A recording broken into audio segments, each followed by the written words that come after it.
अब अच्छा क्वालिटी का गुडविल। देखो जी, छोटा सा चैप्टर है ये जरूर गुडविल, 4 मेथड और अभी थोड़ी देर 4 मेथड और ये चैप्टर पूरा था।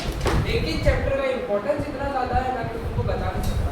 कहने को ये चैप्टर 4-5 मार्क का है, लेकिन ऐसे देखा जाए तो चैप्टर 25 मार्क तक जाता है। कैसे? क्योंकि आगे के जो चैप्टर है, चेंज इन PSR है, एडमिशन है, रिटायरमेंट है, डेथ है, डिसोल्यूशन है, सब में गुडविल का कहीं ना कहीं रोल है। यानी इसकी अंडरस्टैंडिंग बिना हम नहीं कर सकते। देखो मेरे को घुमा फिरा के बातें करने का मजा आता नहीं, मैं सीधा सीधा बोलता हूँ। आगे 4 एकदम भयंकर चैप्टर तुम्हारे लिए आ रहे हैं, एडमिशन, रिटायरमेंट, डिसोल्यूशन, अच्छे चैप्टर है, कंसेप्ट ज़्यादा है इजी, बट कंसेप्ट पे खेलना पड़ेगा, समझना पड़ेगा, सब चीज़ें बैठनी पड़ेगी। उन 4 चैप्टरों का ये बेस है गुडविल और PSR। यानी ये 2 चैप्टर करने के बाद ही एडमिशन चालू करना चाहिए, अन्य सब GD को ही करो। तो वो ये 2 चैप्टर स्किप करवा के चालू करवा देगी, वो बात अलग है, पर अपने तो भाई फ्लो में ही जाएंगे, ये 2 चैप्टर करेंगे फिर ही अपने एडमिशन जो है चालू करेंगे। तो कुछ दिन तक क्लास तुम्हारे चेकिंग में कैसे चेकिंग के लिए सही है। हम लोगों को अभी क्या बोलते हैं, गुडविल के लिए मेरे को लगता है 2-2.5 स्लॉट चाहिए, और चेंज इन PSR के लिए भी 2-2.5 स्लॉट चाहिए, मतलब 5 से 6 स्लॉट के बाद अपने एडमिशन यहाँ पे चालू कर देंगे। चलो, गुडविल तुम लोगों ने क्या समझा है, गुडविल के बारे में क्या जानते हो कि भाई एक इंटेंजिबल एसेट है। इंटेंजिबल एसेट किसको बोलते हैं? जो हम देख नहीं सकते, फील नहीं कर सकते, है ना, बट वैल्यू तो है ना। अब गुडविल की वैल्यूएशन निकालना हमारे फॉर्म के लिए बहुत ज़्यादा ज़रूरी है। ये जो गुडविल है उसका वैल्यू निकालना मेरे लिए बहुत ज़्यादा ज़रूरी है कि भाई मेरा फॉर्म जो है वो कितना मार्केट में स्टैंड कर रहा है या नहीं कर रहा है। Thank you. तो ये तो देखो, गुडविल जो है एक एसेट है, उसमें ही फर्स्ट टाइम पे लिखा है goodwill is an asset intangible है which places an enterprise at an advantage to earn higher than normal profit. Definition ही मतलब बताती है कि मेरी फर्म का गुडविल अगर ज़्यादा है तो मैं नॉर्मल प्रॉफिट से ज़्यादा प्रॉफिट कमा रहा हूँ। कि नॉर्मली कोचिंग के बिजनेस में ऐसा माना जाता है कि आपको मंथली प्रॉफिट 1-1.5 लाख का होने वाला है। ये नॉर्मल कोचिंग बिजनेस का एकदम वो होता है, एकदम नॉर्मल है, बहुत हैवी नहीं, बहुत लाइट नहीं। अगर मेरी गुडविल अच्छी खासी है तो मैं इससे ज़्यादा कमाने वाला हूँ, अगर नहीं है तो फिर नहीं कमाऊँगा। तो गुडविल का यही मतलब होता है कि भाई तुम्हारा जो बिजनेस है, तुम्हारा जो भी बिजनेस का टाइप है, उसका कोई ना कोई नॉर्मल प्रॉफिट्स होता है कि भाई नॉर्मली इस बिजनेस में इतना पैसा कमाते हैं, है ना, तो उससे ज़्यादा पैसा तुम कमा रहे हो ना, तो वो तुम्हारी क्या है, गुडविल है। तो ये गुडविल का डेफिनेशन है। एक और डेफिनेशन आ गया है कि goodwill is the present value of expected future profit and is expected to be more than normal return on investment, है ना। प्रेजेंट वैल्यू है फ्यूचर प्रॉफिट, फ्यूचर में मेरा धंधा ग्रो करता है तो ऐसा ज़्यादा कमाते हैं, लेकिन मैं अभी कमा रहा हूँ क्यों? क्योंकि गुडविल है इसलिए। तो ये सारी बातें तो ठीक है, बट तो इसकी एक अच्छी डेफिनेशन ये रहेगी, goodwill is an intangible asset which places a business at higher chances of getting profit more than normal profit करके बनाया जा सकता है। अब देखो फीचर्स है कुछ गुडविल के, कैरेक्टरिस्टिक्स और फीचर्स ऑफ गुडविल, ये थियरी याद कर लेना, टिक मार दो, ये याद करना है। फर्स्ट में भी है, इसमें भी है, थियरी सब में होती है, बस वो MCQ में तो 3 मार्क का, 3 मार्क में थर्ड चैप्टर से ही ज़्यादा बनता है नॉर्मली, इसमें से बहुत रेयरली बनता है, लेकिन हम लोग तो अभी से आपके यूज कर लेते हैं। तो एक कैरेक्टरिस्टिक्स क्या है कि भाई ये इंटेंजिबल एसेट है, इसका कोई फिजिकल एक्सिस्टेंस नहीं है, लेकिन इसका वैल्यू जरूर है। फिर है कि does not have an existence separate from that of business, business से अलग नहीं है, बिजनेस की गुडविल है, बिजनेस की गुडविल है, कोई सेपरेट एक्सिस्टेंस नहीं है। और गुडविल क्या करता है, हमें हायर प्रॉफिट कमाने में मदद करता है नॉर्मल प्रॉफिट। और ये चौथा पॉइंट बहुत जरूरी है, it has value due to various factor, है ना। इसकी वैल्यू जो है वो वेरियस फैक्टर की वजह से होती है, जैसे लोकेशनल एडवांटेज होता है, लोकेशन की भी तो बात है। अगर मेरा लोकेशन ऐसा है कि एकदम प्राइम एरिया है तो फिर मेरे को क्या मिलेगा, ज़्यादा पैसा मिलेगा। समय तो मैं भिखारी हूँ, मेरी गुडविल कैसे डिटरमाइन होगी, मैं कौन से मंदिर के बाहर बैठ रहा हूँ। अब अगर मैं यहाँ पे घूमता रहूँगा मेरे को पैसा नहीं मिलेगा, लोकेशन सही चुनूंगा तो पैसा मिलेगा। यानी कि लोकेशन का एडवांटेज बहुत होता है पैसा कमाने के लिए, है ना। अब फॉर एग्जाम्पल अगर मेरे को कोचिंग खोलनी है, मैं एकदम कोई रिमोट एरिया में जाकर खोल दूँ, मैं कमा पाऊँगा नहीं। लेकिन अगर यही मैं JNI जैसे कॉम्प्लेक्स में खोलता तो मैं शायद ज़्यादा कमाता, लेकिन हमको पीस चाहिए तो हमने यहाँ पे समझ रहा है। तो लोकेशन का एडवांटेज जो होता है वो थोड़ा सा ज़्यादा होता है। फिर होता है एक favourable contract, brand, trademark, patent, market reputation, customer base वगैरह वगैरह, इन सब केस में वैल्यू होती है। फिर value of goodwill is subjective and it depend on the assessment of the value है। सब्जेक्टिव है, मेरे पास गुडविल मेजर करने की ना 4 मेथड है, मेरे पास गुडविल मेजर करने की 4 मेथड होती है। मेरे को 1 मिनट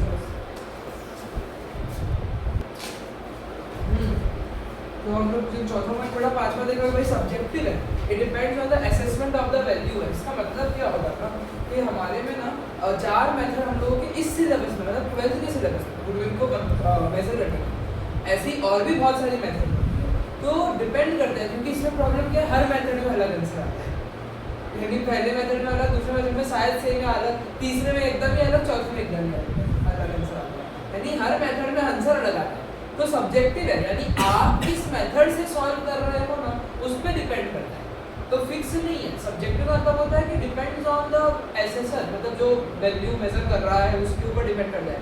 तो ये प्रॉब्लम है यहाँ पर।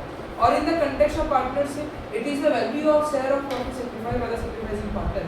इसको हम लोग जो है ना ये छठे पॉइंट को अगले चैप्टर में समझेंगे, चेंज इन पीएस कि सैक्रिफाइसिंग पार्टनर क्या होता है, गेनिंग पार्टनर क्या होता है, क्यों सैक्रिफाइसिंग बोल रहे हैं, सब कुछ अपने देखेंगे अगले चैप्टर में। तो अभी प्लेस को रखेंगे साथ में। रेपुटेशन क्या रेपुटेशन? हाँ रेपुटेशन ही है। कुछ आईएएस का ही है तो वो पढ़ लें। हाँ वैसे या फिर वो इंटीग्रेटेड वर्कशीट करते हैं स्कूल की। इसको हमारे पॉइंट को सब्जेक्टिव को ऐसा नहीं कह सकते कि जो सामने वाले जो व्यूअर है उसके हिसाब से उसको उनकी क्या रेपुटेशन है वो पहले साइड करेगा, सब्जेक्टिव हुआ मेरे लिए वो बहुत अच्छा है, इसके लिए वो इतना अच्छा नहीं है। नहीं ये वैसा कंसेप्ट यहाँ पे है ही नहीं। यहाँ पे कैसा कंसेप्ट है कि अगर तेरा बिजनेस है तो हम लोग वैल्यू नहीं कर रहे, तू वैल्यूएशन कर रहे। मैं बोली आपने हाँ वही है यहाँ पे कि वैल्यूएशन अपने कर रहे हैं और कैसे कर रहे हो उसके मेथड है, मतलब मेथड लॉजिकल है कि हाँ भाई सही तरीके से कर रहे हैं, लेकिन चारों मेथड के अलग अलग आंसर है, ये प्रॉब्लम है। तो हम लोग नहीं मेजरमेंट कर रहे, तू मेजरमेंट कर रही है कि इतना गुडविल है फर्म का। और ये मेजरमेंट क्यों किया जाता है कि फॉर एग्जाम्पल अब तेरे को तेरा पार्टनरशिप है जो भी कंपनी बेचनी है, तो अब तू बेचेगी तो इतने सालों का धंधा तू किसी को हैंड ओवर कर रही है, तो ऑब्वियसली तूने बनाया धंधा उसको दिया है, तो उसके पास तो प्लस पॉइंट है, तो तुझे क्या फायदा हुआ बेचने का, तू उससे गुडविल का पैसा ले रही है। तो मतलब इस रीज़न से भी करते हैं। और रीज़न क्या होता है कि फॉर एग्जाम्पल कि मैंने क्या किया, तुम 3 पार्टनर थे, मैं तुम्हारे फॉर्म को ज्वाइन कर रहा हूँ, तो तुम्हारी इतनी नामी फॉर्म है ऑलरेडी, मैं ज्वाइन करके मैं भी तो आसानी से फेमस हो जाऊँगा, तो मुझे पेमेंट करनी पड़ेगी, तो गुडविल का पेमेंट करना पड़ेगा। यानी कि तेरा जो क्वेश्चन है, तेरा जो डाउट है कि भाई क्यों इवेल्युएट कर रहे हो और हम ही क्यों कर रहे हैं, तो उसका देख एकदम उस पेज में लास्ट टॉपिक में नीड फॉर, वो नेचर ऑफ गुडविल करेंगे, एक बार ये कर लो, नीड फॉर वैल्यूइंग गुडविल, क्यों जरूरत है गुडविल वैल्यू करने की और मैं क्यों कर रहा हूँ, लोग क्यों नहीं कर रहे, मैं कैसे कर रहा हूँ। तो देखो प्रॉफिट सेविंग रेशियो चेंज होता है ना, तब भी गुडविल जो होता है वैल्यू करना पड़ता है, रिवैल्यूएट करना पड़ता है। जैसे अगले चैप्टर का नाम ही क्या है, change in profit saving ratio, तो ये उसी से है कि प्रॉफिट सेविंग रेशियो चेंज होता है तो भी गुडविल जो है इवैल्यूएट करना पड़ता है वापस से, क्योंकि नया रेशियो आया तो गुडविल वगैरह वापस करना पड़ता है। फिर अगर किसी पार्टनर को एडमिशन देते हो तब जैसे मैंने बोला था गुडविल सब में आएगा, तो देखो पार्टनर इज एडमिटेड, अगर पार्टनर रिटायर हो रहा है तब, पार्टनर मर रहा है तब, फर्म को बेच रहे हैं तब, 2 या और ज़्यादा फर्म को अमालगेट कर देते, जिससे उन्होंने अमालगमेशन ऑफ फर्म, मतलब 2-3 फर्म को जोड़ के एक फर्म बना देना, तब भी गुडविल का जरूरत होता है। और अगर फर्म को कंपनी में कन्वर्ट कर रहे हो तब भी गुडविल का जरूरत है। तो इसलिए हम इवैल्यूएट करते हैं, हम ही करते हैं। अब लोग से क्यों करवाऊंगा, मैं मेरी कंपनी को, मैं मेरी फर्म को कंपनी में कन्वर्ट कर रहा हूँ, लोगों की गुडविल का क्या करूँ, इसलिए मैं इवैल्यूएट करता हूँ। क्लियर हुआ। और अब देखो ऊपर nature of goodwill, intangible asset है, और ये अकाउंटिंग स्टैंडर्ड 26, ये याद रखना, अकाउंटिंग स्टैंडर्ड 26 ना अकाउंटिंग स्टैंडर्ड 26 ये याद रखना कि गुडविल जो है ना, अकाउंटिंग स्टैंडर्ड 26 इंटेंजिबल एसेट जो होता है वो प्रिस्क्राइब करता है कि भाई गुडविल को बुक में कब तक ही नहीं है, जब तक देखो एक बार पढ़ लेते हैं, prescribe that goodwill is not to be recognised in the books of account unless consideration is change hand between knowledgeable person at an arm's length. बहुत भारी अंग्रेजी, बहुत भारी अंग्रेजी। इसमें क्या होता है ना भाई कि मैं ऐसे ही बोल रहा हूँ कि भाई अगर मेरी गुडविल बुक में दिखा दूँ मेरी गुडविल 20 लाख की है, तो ऐसे नहीं चलेगा। तो जब तक हम लोग जैसे लोगों ने बोला है कि has changed hand between knowledgeable person and arms length, मतलब जब तक आप नीचे वाली चीज़ें नहीं करते, ये जो लाइन का मतलब है ना, change knowledge between change hand between knowledgeable person and arms length, मतलब कि तुम प्रॉफिट सेविंग रेशियो चेंज कर रहे हो, कोई नए लोगों को पुराने लोगों को ले रहे हो, मतलब आपके फॉर्म में जो भी पार्टनरशिप फॉर्म है लोगों का अदला बदली हो रहा है ना, अगर उसकी वजह से आपको गुडविल कैलकुलेट करना है और फिर रिकॉर्ड करना है। तो ऐसे ही आप गुडविल कैलकुलेट करके रिकॉर्ड नहीं करते हो, बैलेंस शीट में अभी गुडविल नहीं दिखाओगे, पिछले सालों तक कभी मतलब गुडविल दिखाई बैलेंस शीट में नहीं, इस साल दिखाएंगे क्योंकि इंटेंजिबल एसेट भी बैलेंस शीट में आ सकता है, यानी कि इसीलिए ये लोग बोल रहे हैं। Therefore, अब उस लाइन का एकदम अच्छा मतलब बताता हूँ। हाँ, self generated goodwill is not recognised in the book of account, जबकि परचेज गुडविल रिकॉग्नाइज होती है। बात खत्म। यही मेन पॉइंट हमको लेके चलना है कि 2 तरीके की गुडविल होती है, एक सेल्फ जनरेटेड गुडविल होती है और एक परचेज गुडविल होती है। सेल्फ जनरेटेड गुडविल क्या होती है, मैं मेहनत कर रहा हूँ, मैंने गुडविल बने, किस बेसिस पे वैल्यूएशन करूँ, किस बेसिस पे वैल्यूएशन करूँ और दिखा दूँ, मेरे को तो लगेगा ना मेरी मेहनत ज़्यादा है, पर शायद मेरी मेहनत मेरे कॉम्पिटिटर से कम है।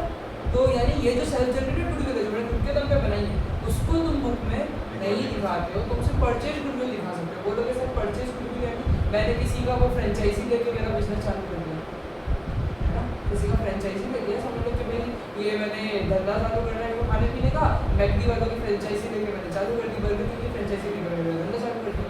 तो this type of goodwill is known as purchase goodwill. वहाँ पे ब्रांड का नाम मेरी गुडविल से आया है नहीं, वो तो उन्हीं की गुडविल है, मैंने परचेज किया। तो वेरी इंपॉर्टेंट पॉइंट, वो ऊपर की बहुत भारी अंग्रेजी है, तुमको मेन दो ही याद रखना है कि सबसे पहले दो तरीके की गुडविल होती है, सेल्फ जनरेटेड गुडविल होती है और परचेज गुडविल होती है। और सेकंड पॉइंट तुमको ध्यान रखना है कि सेल्फ जनरेटेड गुडविल को हम लोग बुक्स में रिकॉर्ड नहीं करते हैं, सिर्फ परचेज गुडविल को बुक्स में रिकॉर्ड करते हैं। तो अगर बैलेंस शीट में तुमको दिख रहा है गुडविल तो इट इज सेल्फ जनरेटेड या परचेज, और अगर एडिशनल पॉइंट में लिखा है तो सेल्फ जनरेटेड है, एडिशनल पॉइंट्स में लिखा बैलेंस शीट में रिकॉर्डेड नहीं है तो फिर वो क्या है, सेल्फ जनरेटेड है। क्लियर हुआ कि नहीं हुआ? अब बाजू में देखो factor affecting value of goodwill, वो ब्लू बॉक्स में पढ़ लो एक बार सब कुछ, सिर्फ रीड करके आगे बढ़ना है, एक वर्ड रटना मत ना। अरे पूछते नहीं ये छोटा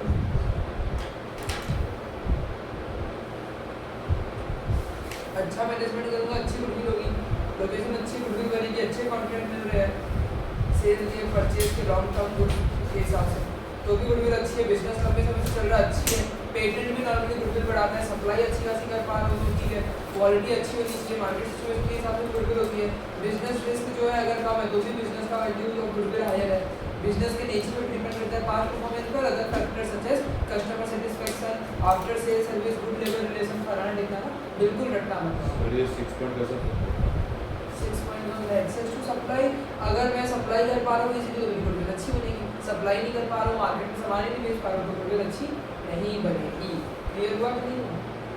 हाँ जी, देखो दो तरीके की गुडविल, परचेज गुडविल और सेल्फ जनरेटेड गुडविल, फर्क देख लो, ब्लू डब्बे में पढ़ो, है ना, इतनी थ्योरी नहीं पढ़नी, ब्लू डब्बा पढ़ो।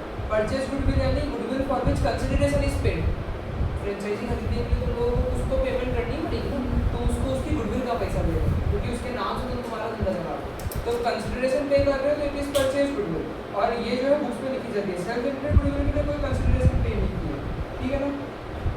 हेलो, अब जैसे एसेट में डेप्रिसिएशन होता है टेंजिबल एसेट के लिए, इनटेंजिबल एसेट के लिए डेप्रिसिएशन वर्ड यूज नहीं करते, अमोर्टाइजेशन वर्ड यूज करते, तो अमोर्टाइजेशन होता है गुडविल का, ठीक है? चलो जी, पहला क्वेश्चन देख लो, फर्स्ट क्वेश्चन तुम्हारे स्क्रीन के ऊपर, अरे तुम्हारी बुक्स के ऊपर हो रहा, देखो, Amrit daily needs took over business of Shivam for net purchase consideration of 5000, जो भी अभी परचेज कंसिडरेशन 5000 का है, जो भी चेक से पे किया है, एसेट लायबिलिटी ये वैल्यू की है। मेरी ना एक बात तुम लोग अगर समझ गए ना तो तुम लोग एकदम सुखी रहोगे। क्या गुडविल का पैसा ढूंढना है अगर इस मेथड से, नॉर्मली मैं बिजनेस पैसा कर रहा हूँ तो मैं क्या बोलूँगा, भाई तू मेरे से एसेट का पैसा दे दे, लायबिलिटी का पैसा दे दे, क्योंकि मैं तेरी लायबिलिटी पे करूँगा तो मेरे को दे दे, यानी अल्टीमेटली मैं जिसको पैसा दूंगा वो एसेट माइनस लायबिलिटी दूंगा कि नहीं दूंगा, एसेट माइनस लायबिलिटी का दूंगा कि नहीं दूंगा, यानी मैं उसको कैपिटल का पैसा दूंगा कि नहीं दूंगा, क्योंकि एसेट माइनस लायबिलिटी क्या होती है, कैपिटल होती है, तो उसका जितना कैपिटल है मैं उसको उतना ही पैसा दूंगा, ये तो नॉर्मल बात है। इसका कैपिटल निकालो, कैपिटल निकालने के लिए क्या करोगे, एसेट माइनस लायबिलिटी करोगे, क्या करोगे, तो बोलो यहाँ पे furniture plus inventory plus debtor minus, okay, minus creditor minus salary payable minus outstanding expense, यानी 6,10,000 माइनस हो जाएगा, 3 लाख आ रहा है, हाँ, तो 3 लाख आ रहा है, तो इसको बोलते हैं नेट एसेट्स, इसको दूसरा वर्ड क्या है, नेट एसेट्स। तो अब हम कैपिटल नहीं बोलेंगे, वो तुम्हारी अंडरस्टैंडिंग पे था, अब 12th में वर्ड चेंज कर देंगे, नेट एसेट बोलेंगे, ऐसा मुझे करना है नहीं, वो तो तुम्हारी नेट एसेट कितने का है, 3 लाख का आया, तुमने कितना परचेज कंसिडरेशन दिया है, 5 लाख का, किस खुशी में दिया, किस खुशी में दिया, क्योंकि 2 लाख की गुडविल, समझे? नेट एसेट 3 लाख का है, मतलब तुम्हें नॉर्मली कितना पैसा देना चाहिए था, 3 लाख, लेकिन तुम 5 लाख दे रहे हो, तो तुम क्यों दोगे ज्यादा पैसा, क्योंकि वो फर्म की गुडविल का पेमेंट है, तुम क्यों दोगे, क्योंकि वो गुडविल है, तो goodwill is equal to purchase consideration minus net asset, ये पहला फॉर्मूला बना जो कि लॉजिक से बना, जो कि लॉजिक से बना है। एमसीक्यू के लिए ये सवाल सिर्फ जरूरी है और कहीं पे ये सवाल का इंपॉर्टेंस नहीं है, कभी भी 3-4 मार्क में ये नहीं आएगा, ठीक है। तो एमसीक्यू में जरूरी है। और पहला फॉर्मूला तुमने गुडविल का सीख लिया है ना, जो कि क्या है, purchase consideration minus net assets, और net asset is equal to total asset minus total liability. Net asset is equal to total asset minus total liability.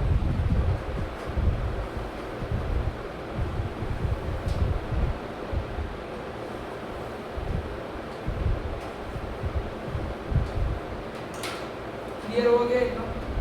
Clear हो गया? पहला सवाल खत्म हो गया। आओ जी सेल्फ जनरेटेड गुडविल या नॉन परचेज गुडविल की बात करते हैं। हमारा मेन चैप्टर अब चालू हो रहा है। अब तक तो सिर्फ सुनने समझने की बातें थी, अब रियल चैप्टर चालू हो रहा है। सेल्फ जनरेटेड गुडविल को नॉन परचेज गुडविल बोलते हैं। मैंने खुद मेहनत करके इसको खड़ा किया है बिजनेस को, और उसकी वजह से मेरी गुडविल नहीं है, तो वहाँ पे किसी और बंदे का लेना देना नहीं है। तो चलो इसको भी परचेज कंसिडरेशन नहीं है। 4 मेथड है इसकी, यही 4 मेथड में चैप्टर खत्म हो जाना है हमारा। आज हम लोग कोशिश करेंगे कि हम लोग सुपर प्रॉफिट तक चले जाएं, ठीक है। तुमको 3 दिखा रहे हैं तुम्हारी स्कूल में, तुमको वेटेड एवरेज प्रॉफिट नहीं है। पिछले साल दिखाया, ओमिट हो गया क्या? सर हमें दिखाया तो है, ओमिट हो गया नहीं है। वेटेड एवरेज भी है, नया ग्रेवल में एवरेज के अंदर ही घुसा दिया। सर 5 है टोटल। हाँ ऐसे तो 5 है, पर ऐसे 4 हमें- पर हमें ऐसे अब 3 कर दिए। देखो तुम, मैं बता दो, ग्रेवल ने चेंजेस मारे। ये ग्रेवल पिछले साल से बहुत अलग थियरी वाइज भी जा रही है और ऐसे भी जा रही है। इन्होंने 3 ही मेथड कर दिया, average profit method, super profit method और कैपिटलाइजेशन मेथड। एवरेज प्रॉफिट में 2 कर दिया, एक सिंपल एवरेज मेथड, एक वेटेड एवरेज प्रॉफिट मेथड। कोई बात नहीं, जैसा ग्रेवल बोलते हैं वैसा करने की दिक्कत क्या है, अपने को करना तो सब कुछ ही है।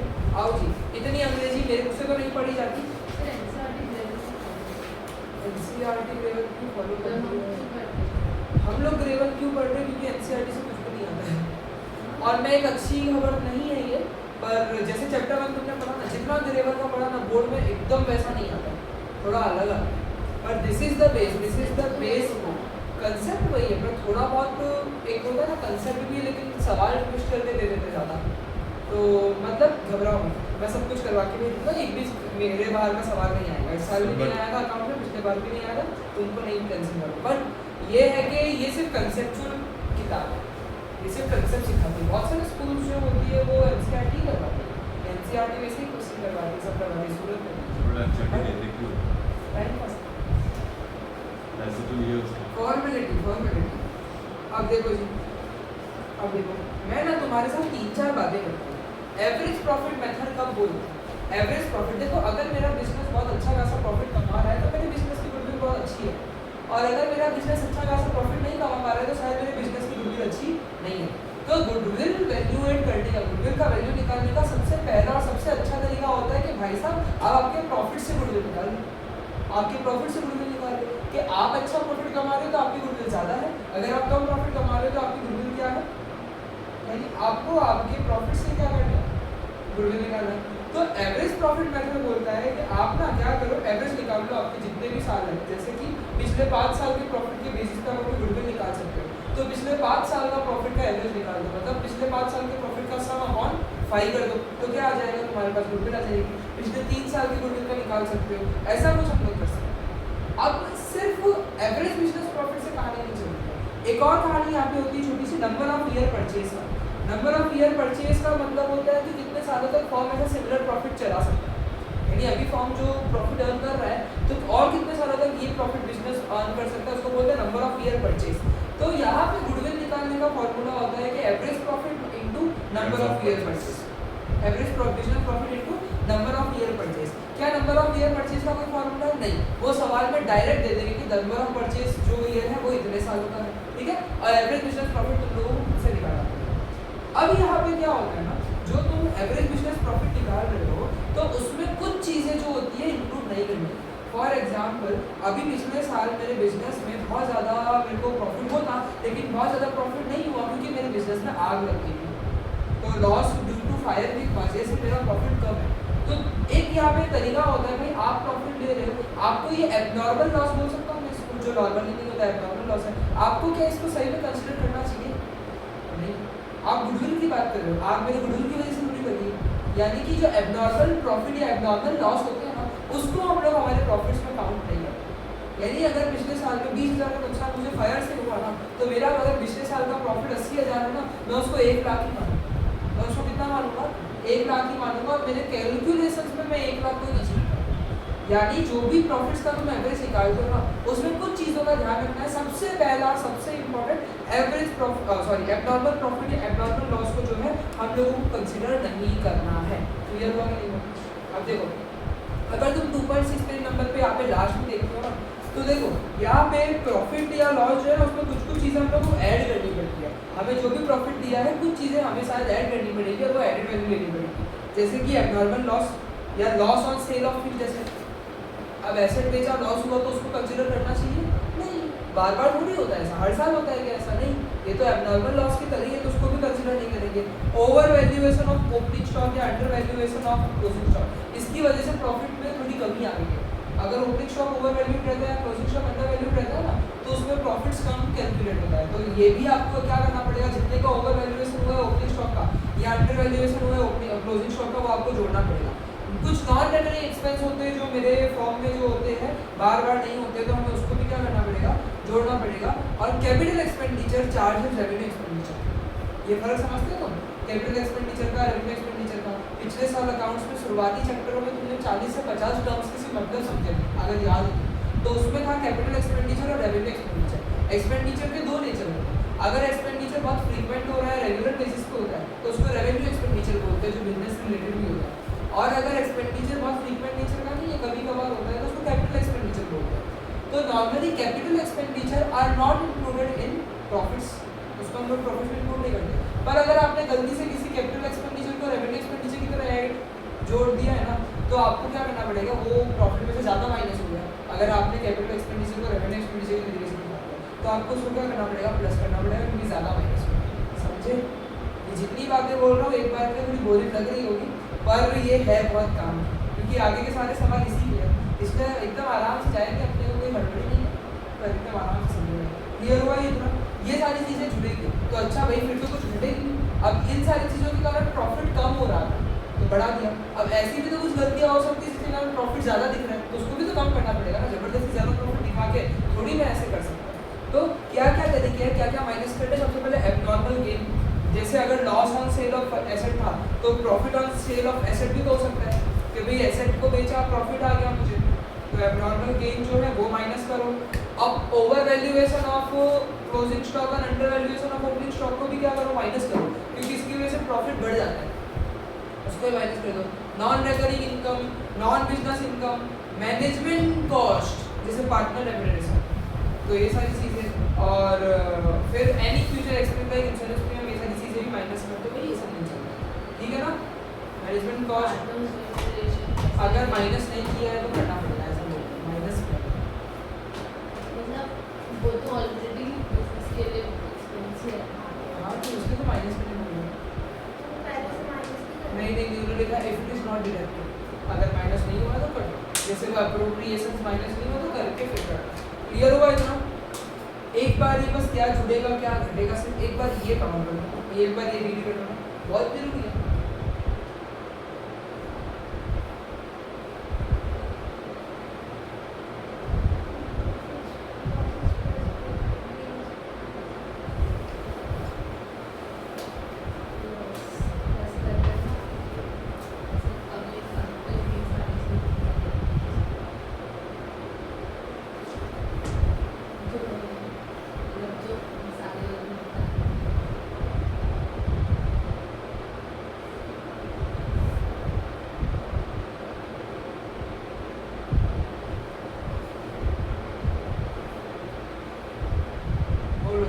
बढ़ो आगे।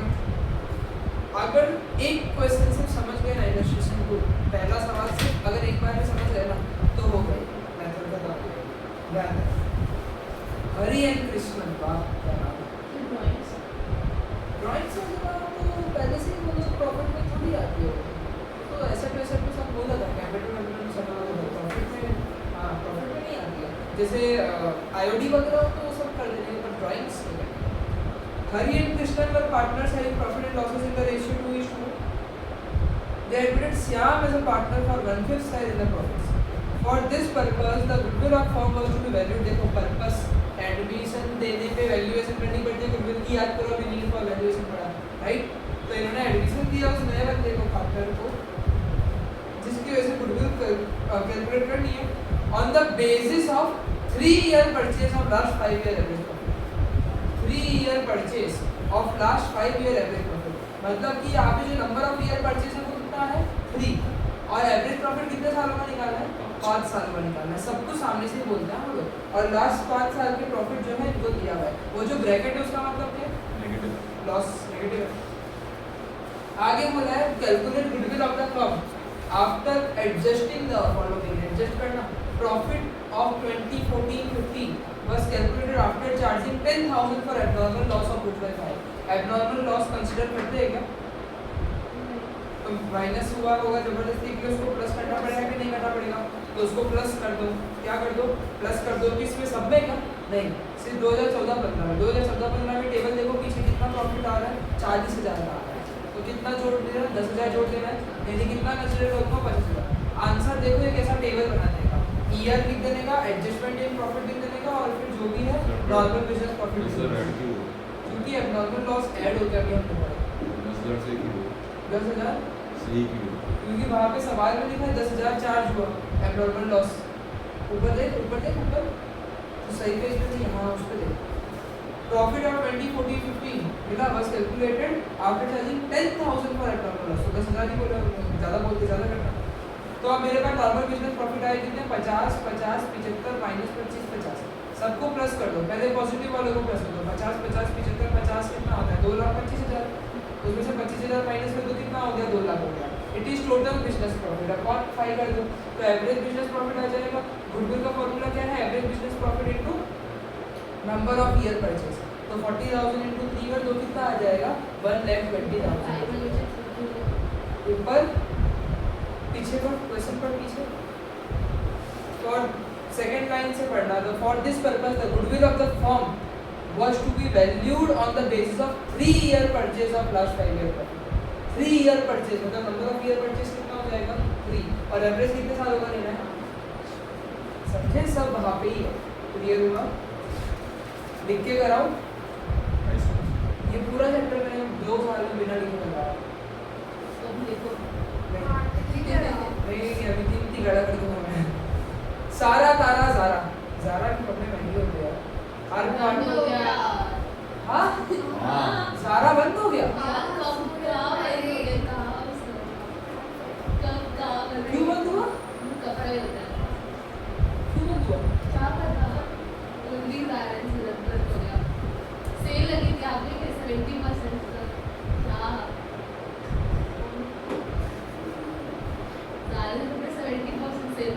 ऑनलाइन डिलीवरी हो रही है, तो ऑनलाइन की बताओ।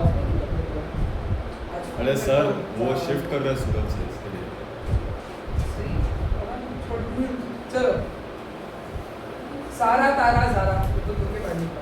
Our partners in the firm having profit and losses in the ratio 3:1, they aggregate Dara into partnership from 1st April 2026।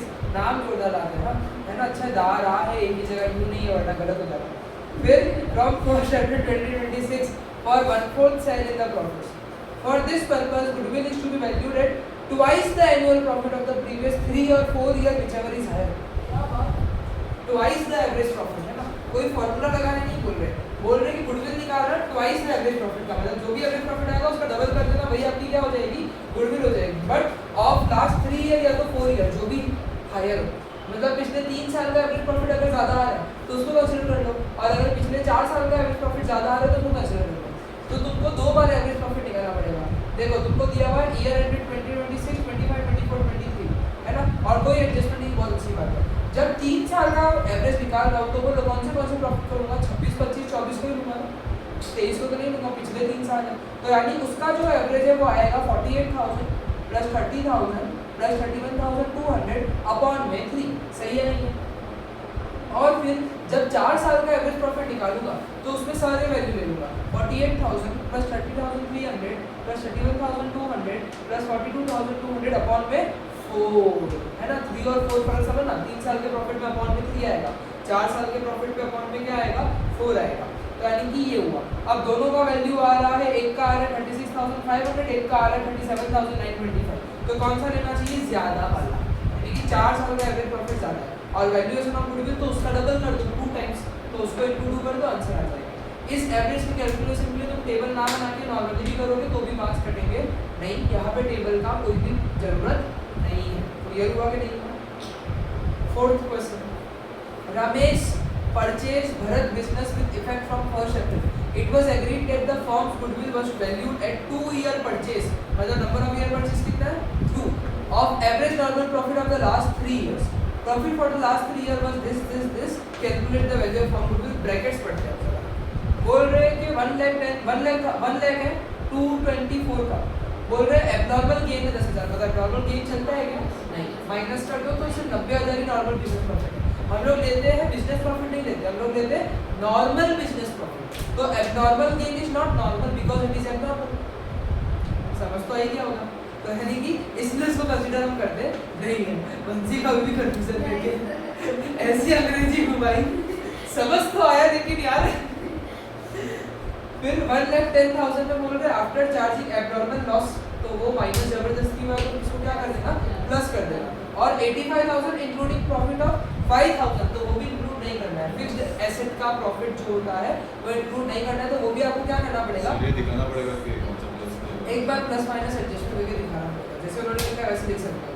तो नॉर्मल बिजनेस प्रॉफिट 90,000, 1,30,000 और 80,000 आया। सबको प्लस किया तो टोटल 3 लाख आया।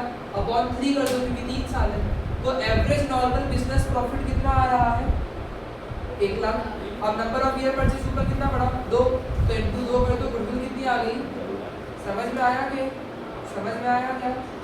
पांचवा वाला सवाल पे सितारा मार दो, तुम्हारे स्कूल के एग्जाम में सेम टू सेम नहीं आएगा तो मेरा नाम बदल जाएगा। अभी से बता रहा हूँ, पेपर लीकिंग की आदत तो मेरी गई, पेपर लीकिंग की आदत तो मेरी गई। तो अच्छे से पता, तुम्हारे तो साइंस जो बैठा था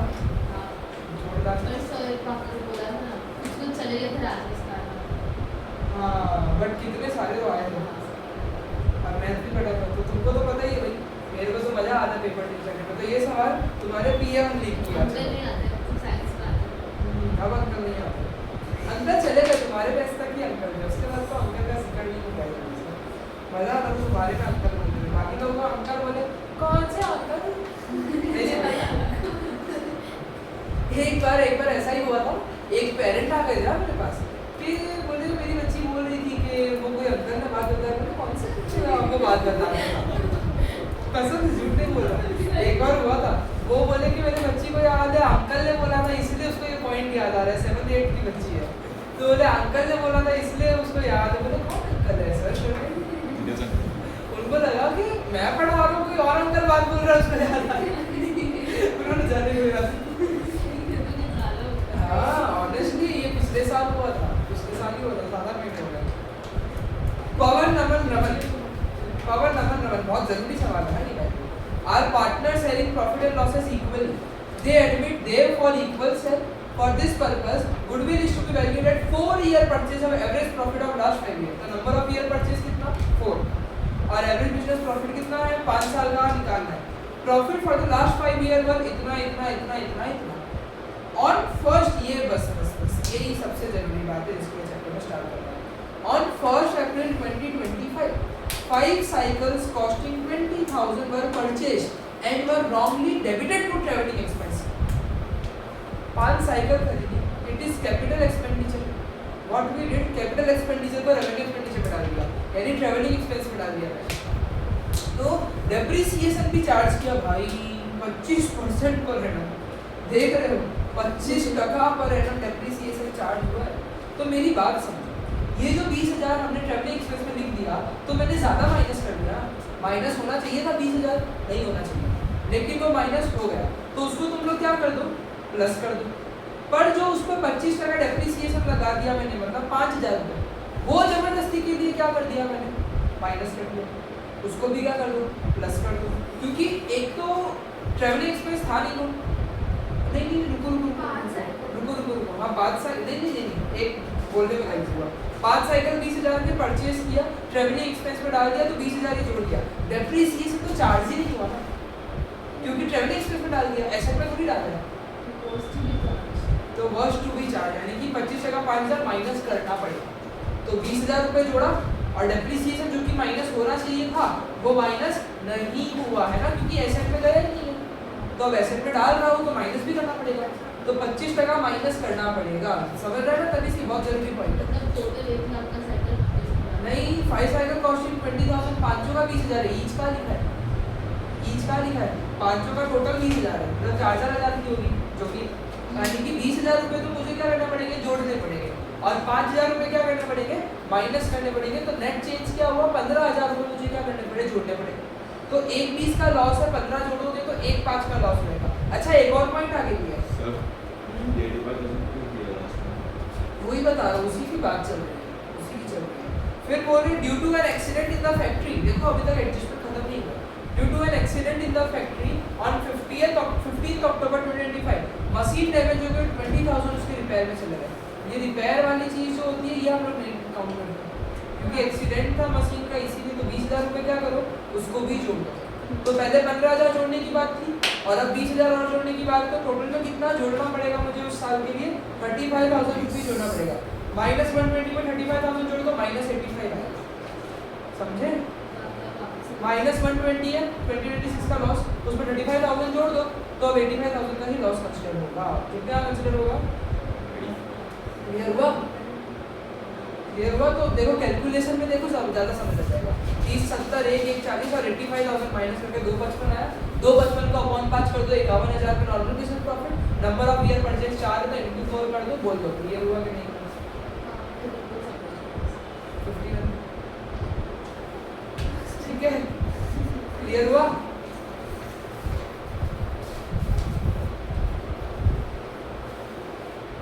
उस 6th वाले का ना 3rd एडजस्टमेंट में स्टार मार दो।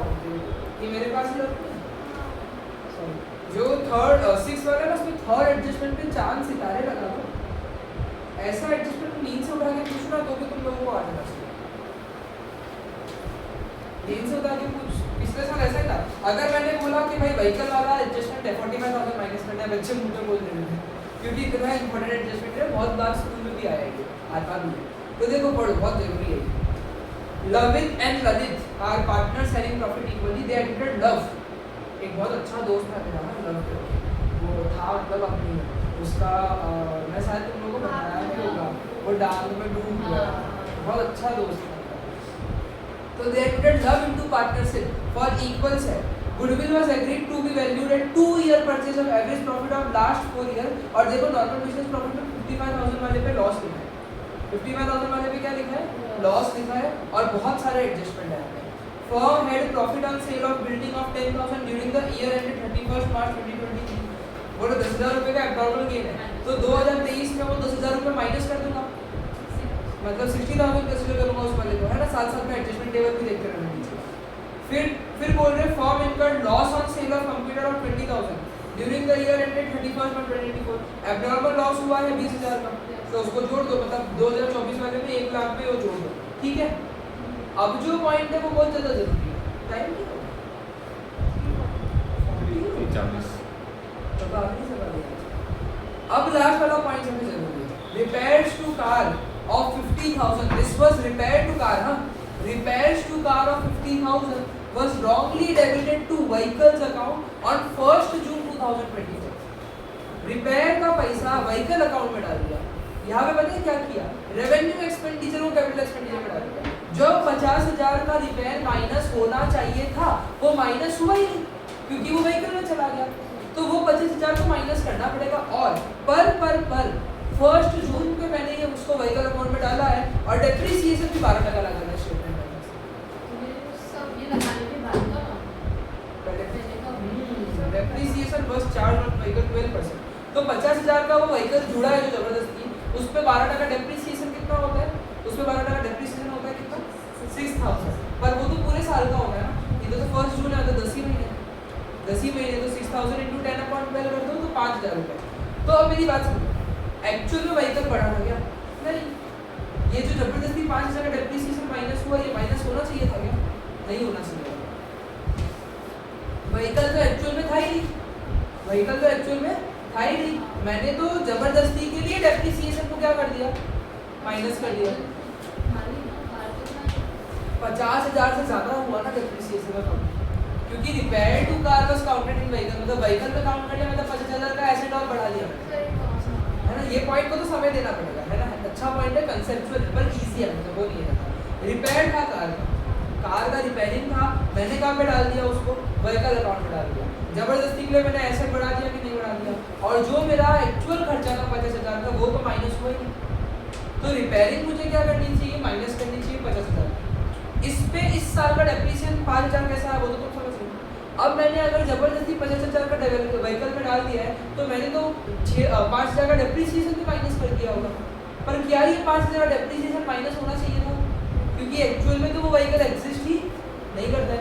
उसके बावजूद 5,000 का डेप्रिसिएशन माइनस कर दिया मैंने उसका काउंटिंग करके। तो वो 5,000 का डेप्रिसिएशन मुझे क्या करना पड़ेगा, ऐड करना पड़ेगा, और 50,000 रुपये मुझे क्या करना पड़ेगा, माइनस करना पड़ेगा। यानी अल्टीमेटली 45,000 रुपये क्या करना पड़ेगा अपने को, माइनस करना पड़ेगा। तो उस साल में ऑलरेडी 55,000 का लॉस था और 45,000 का लॉस हो गया, यानी कि 1 लाख रुपए का टोटल लॉस। क्या है लॉस टोटल, 1 लाख रुपए का। तो उस साल का क्लियर हुआ। पर स्ट्रेट लाइन मेथड है भाई, तुमको क्या लगता है 2025 में डेप्रिसिएशन निकाला है क्या, नहीं 2026 में भी उसका डेप्रिसिएशन काउंट हुआ है, उसका डेप्रिसिएशन 2026 में भी काउंट हुआ है। तो यानी जो अब 50,000 पे 12%, अब पूरा 6,000 दूंगा, क्योंकि उस साल में पूरा 2026 में पूरा 6,000 है। रिपेयर पे नहीं ले रहे, व्हीकल पे ले रहे। व्हीकल को हमने रिपेयर में डाल दिया था 2024 के फॉर्चून, तो अब 2025 वाले साल में भी तो वो व्हीकल पे ही रह गया ना।